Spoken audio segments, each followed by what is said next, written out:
Hey, kembali lagi bersama Profesor Lama. Kali ini season awal Baso Ukai atau bahas soal uji kompetensi apoteker Indonesia akan membahas farmakoterapi. Ayo, siapa yang senang farmakoterapi? Sekarang kita akan ngebahas tentang endokrin subbagian tiroid. Ada yang sudah belajar belum tiroidnya? Bentar lagi kan udah mau ukai. Yuk, belajar dulu materinya sebelum kita bahas soal ini. Tapi bacanya sendiri-sendiri ya di rumah. Maksudnya bolehlah belajar bareng teman-teman, tapi untuk kali ini Profesor Lama videonya hanya akan membahas soal-soal, tidak bersama materinya.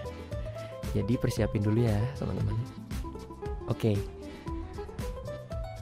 Sebelum kita mulai, ada beberapa perhatian dulu ya.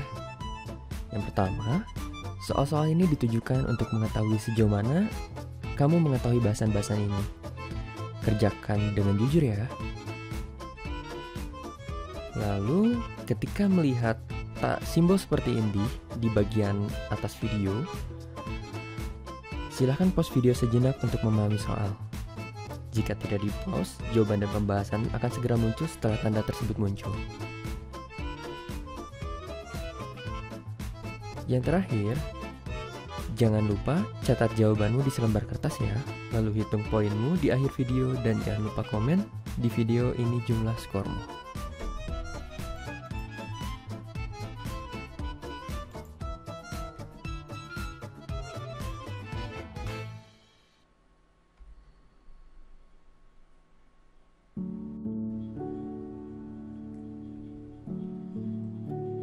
Oke. Pasien berusia 30 tahun mengalami gangguan kelenjar tiroid yang menyebabkan pasien mengalami kecemasan, denyut jantung yang cepat, tremor berkeringat, penurunan berat badan, dan juga gangguan tidur. Pasien didiagnosa thyroid storm. Di bawah ini, obat manakah yang digunakan untuk menurunkan gejala tremor pasien? A. Propranolol, B. Captopril, C. Metimazole, D. Propylthiouracil, atau E. Cairan Lugol. Oke, sekarang pause videonya sejenak ya untuk memahami soal. Jangan buat untuk cari jawaban ya.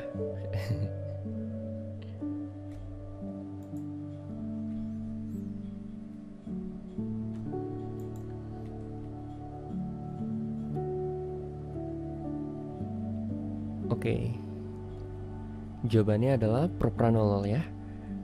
Oke, penggunaan terapi beta blocker misalnya propranolol dapat meringankan gejala tremor dan juga gejala takikardianya pasien. Sebagai tambahan, obat ini dapat mengembalikan resistensi vaskular sistemik dan juga menghambat konversi perifer dari T4 atau yang kita sebut juga tiroksin menjadi hormon yang lebih aktif secara biologis, yaitu T3 atau triiodothyronin. Oke, kita masuk ke nomor 2 ya. Pasien berusia 23 tahun tengah hamil periksa kepada dokter dan didiagnosa hipertiroid. Diketahui pasien telah hamil selama 5 minggu. Dokter berdiskusi dengan apoteker mengenai rekomendasi pengobatan untuk pasien tersebut. Sebagai apoteker, obat apa yang akan Anda rekomendasikan untuk awal terapi? A. Metimazole, B. Propylthiouracil, C. Cairan Lugol, D. Tirozol, E. Levothyroxine. Oke, silahkan pause videonya sejenak lagi ya untuk memahami soal.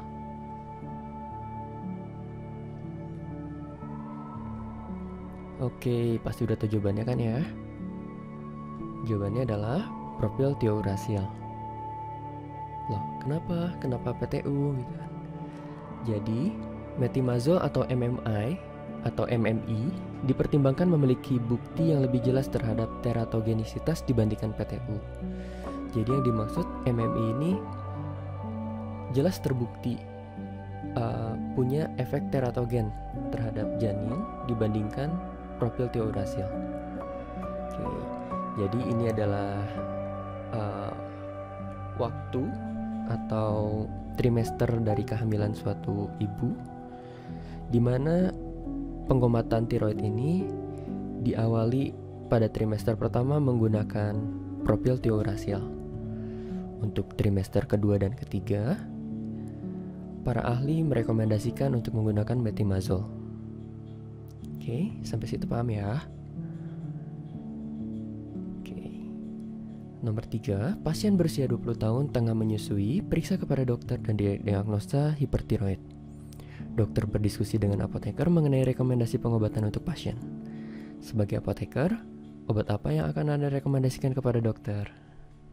A. Metimazol, B. Propylthiouracil, C. Cairan Lugol, D. Tirozol, atau E. Levothyroxine. Oke, silahkan pause lagi.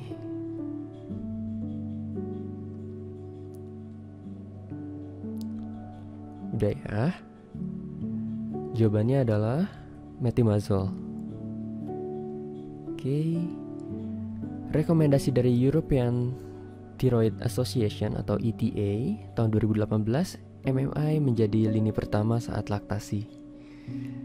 Jadi, PTU ini bersifat hepatotoksik pada anak, sehingga perlu dihindari pada pasien tirotoksikosis, aduh agak susah ya ngomongnya, yang sedang menyusui.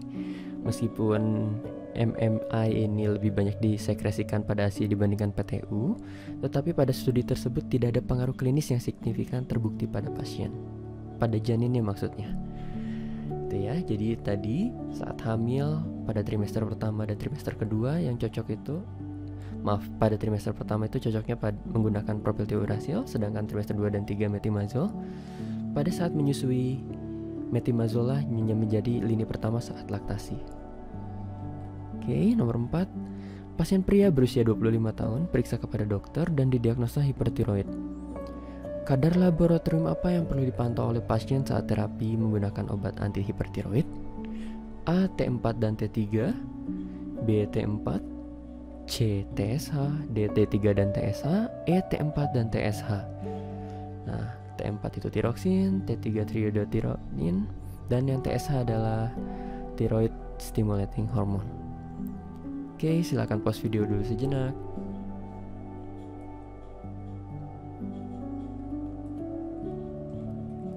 Oke, udah ya. Jadi, jawabannya adalah T4 dan TSH.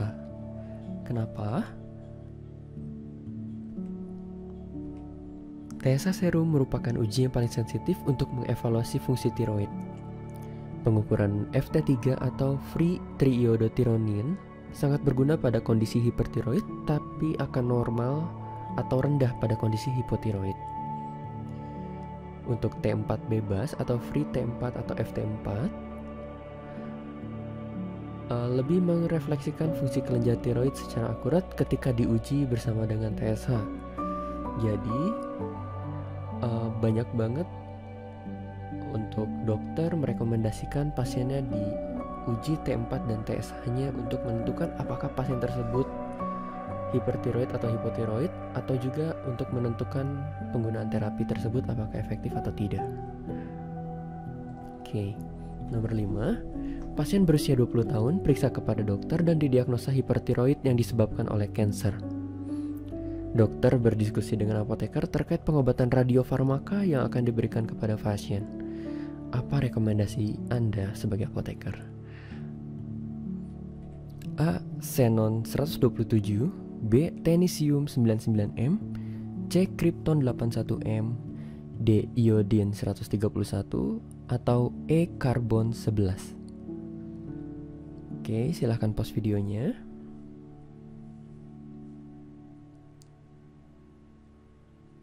Sudah didapat ya jawabannya. Jadi jawabannya adalah Iodine 131. Iodine 131 ini atau dikenal juga dengan RAI atau RAI, radioaktif iodine, digunakan untuk menangani kanker tiroid. Terus yang lain untuk apa dong? Biasanya yang xenon 133 atau xenon 127 digunakan untuk penyakit pembuluh darah pada otak atau juga penyakit pada lambung. Untuk Technetium 99M biasanya digunakan untuk bone scan, untuk mengetahui rebuilding activity yang tidak normal pada tulang. Jadi kanker tulang maksudnya, bukan untuk mengetahui kepadatan tulang. Bisa juga untuk myocardial perfusion imaging, functional brain imaging, dan juga yang lainnya. Untuk Krypton 81M biasanya digunakan untuk diagnosa yang melengkapi perfusi lambung untuk mendeteksi adanya emboli pulmoner. Oke, Untuk yang E, karbon 11 yang tipenya Colin digunakan untuk mendeteksi situs atau sebagai juga radio tracer yang memungkinkan ulangan kanker dari prostat. Oke. Kita lanjut. Nomor 6, pasien berusia 18 tahun periksa kepada dokter dan didiagnosa hipotiroid. Pasien mengeluhkan mengalami gejala mudah lelah, kedinginan, rambut rontok, serta kulit yang kering. Sebagai apoteker, obat apa yang akan Anda rekomendasikan kepada dokter? A. Metimazol, B. Propylthiouracil, C. Cairan Lugol, D. Tirozol, E. Levothyroxine. Oke, silahkan pause video sejenak ya.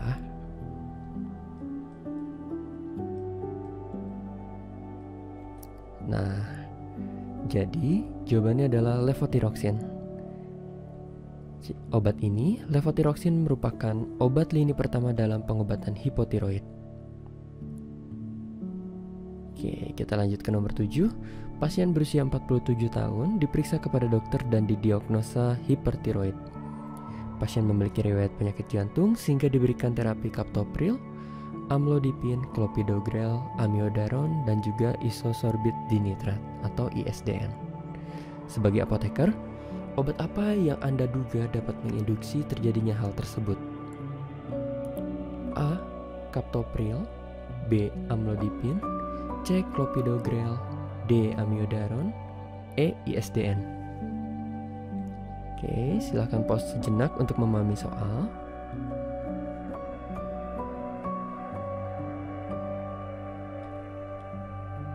Oke, jawabannya adalah amiodaron.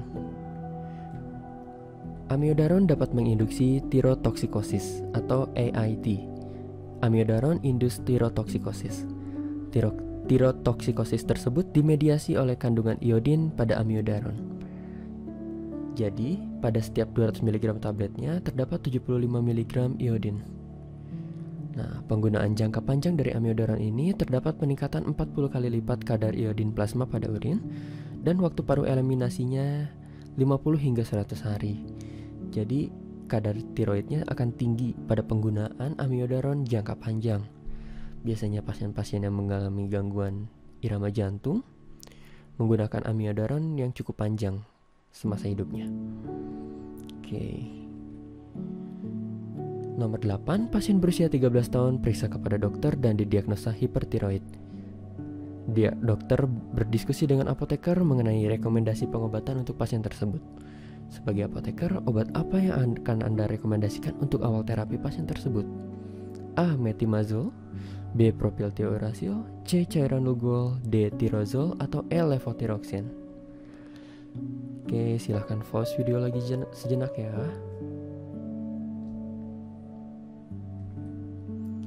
Nah, jawabannya adalah A. MMI atau metimazol. Jadi, MMI merupakan obat pilihan pertama pada anak-anak. Kita lanjut ke nomor 9. Pasien berusia 21 tahun datang ke rumah sakit dan didiagnosa hipertiroid. Di bawah ini, apa saja gejala yang tidak termasuk ke dalam hipertiroid? A. TSH-nya rendah, T3 dan T4-nya tinggi. B. Palpitasi, C. Suhu tubuh yang tinggi, D. Mudah berkeringat, E. Peningkatan berat badan. Oke, silahkan pause video sejenak lagi untuk memahami soal.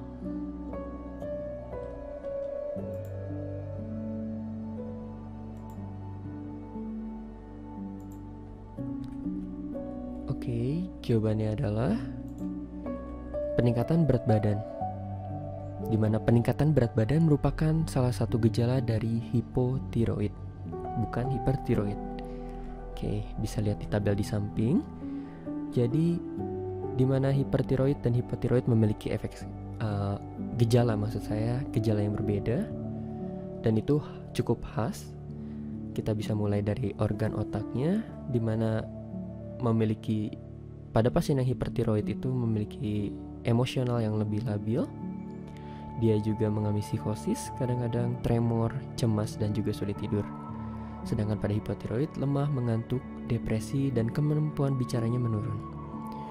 Untuk organ mata, pandangannya menjadi ganda pada hipertiroid dan juga mungkin lebih melotot. Sedangkan pada hipotiroid ada gangguan sakit kepala, gangguan penglihatan, dan juga edema periorbital. Untuk data labnya sendiri, pada pasien hipertiroid TSH-nya rendah, sedangkan T3 dan T4-nya tinggi. Sedangkan pasien hipotiroid itu kebalikannya, TSH-nya yang tinggi, T3 dan T4-nya rendah. Nah, kok bisa sih? Jadi kan keseimbangan homeostasis dari kelenjar tiroid ini juga sungguh luar biasa, dimana ketika kadar tiroidnya tinggi punya sistem negatif feedback. Jadi negatif feedback itu dia berhenti untuk ngasih feedback kepada kelenjar yang memproduksi dari T3 ini untuk berhenti. Jadi dia nggak akan memproduksi lagi T3. Sedangkan pada kondisi hipotiroid dia akan memberikan positive feedback. Jadi positive feedback ini kebalikannya dari negative feedback, dia itu untuk mengajak si kelenjar tersebut untuk mengeluarkan hormon ini lebih banyak agar produksi dari T3 ini atau T4 ini lebih banyak. Jadi kayak gitu. Oke, untuk ke organ yang kardiovaskuler dan paru-paru, di sini pada hipertiroid ada terjadi takikardia, hipertensi, aritmia, dan juga sesak nafas. Sedangkan pada hipotiroid terjadi bradikardia, terjadi hipertensi diastolik dan juga kardiak outputnya berkurang. Oke. Untuk gangguan pada saluran cernanya, biasanya pada hipertiroid sering BAB, lapar, banyak makan, haus, dan berat badannya turun. Sedangkan hipotiroid ada konstipasi, peningkatan berat badan. Untuk kulitnya, biasanya hipertiroid itu gejalanya berkeringat yang tidak wajar. Walaupun pada kondisi diam, biasanya kita keringatnya keluar banyak. Sedangkan pada hipotiroid, pasiennya tidak tahan dingin, produksi keringatnya berkurang. Oke, jadi cara ngafalinnya kita harus buat tabel untuk mempermudah. Oh, yang ini tuh berkurang, yang ini meningkat. Oke, cara buat tabelnya sendiri nanti teman-teman pasti punya ide yang lebih menarik untuk bikin tabelnya dibandingkan tabel yang saya cantumkan di sini. Oke, kita masuk ke nomor 10. Pasien berusia 19 tahun periksa kepada dokter dengan keluhan sudah 1 bulan nafsu makannya bertambah, tetapi berat badannya turun 1,5 kg selama seminggu. Diketahui pasien tersebut hamil 16 minggu dan heart rate-nya pasien itu 110 kali per menit. Sebagai apoteker, obat apa yang akan direkomendasikan untuk awal terapi tersebut? A. Metimazol, B. Propylthiouracil, C. Cairan Lugol, D. Tirozol, E. Levothyroxine. Oke, pause video lagi ya untuk memahami soalnya.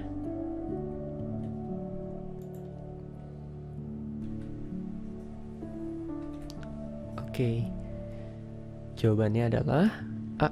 Metimazol. Dimana untuk menjawab pertanyaan seperti ini, teman-teman harus membaca soalnya dengan baik dan juga harus memahami dari gejala-gejala pasien-pasien yang hipertiroid atau hipotiroid seperti apa. Nanti dari soal tersebut teman-teman akan menyimpulkan apakah pasien tersebut masuk hipertiroid atau ke hipotiroid. Dan juga di sini ada sedikit jebakan, yaitu pasien tersebut hamil. Jadi teman-teman harus baca soalnya dengan baik. 16 minggu itu dia termasuk ke dalam trimester keberapa? Oke, jadi 16 minggu tersebut dia itu termasuk ke dalam ke trimester kedua, hamil 4 bulan. Oke, jadi obat pilihan pertama pada pasien yang ibu hamil untuk trimester kedua dan ketiga hipertiroid adalah metimazol. Oke, jadi berapa skormu? Apakah ada pertanyaan? Jangan lupa tanya dan juga tulis di kolom komentar ya berapa skormu. Oke, bye-bye.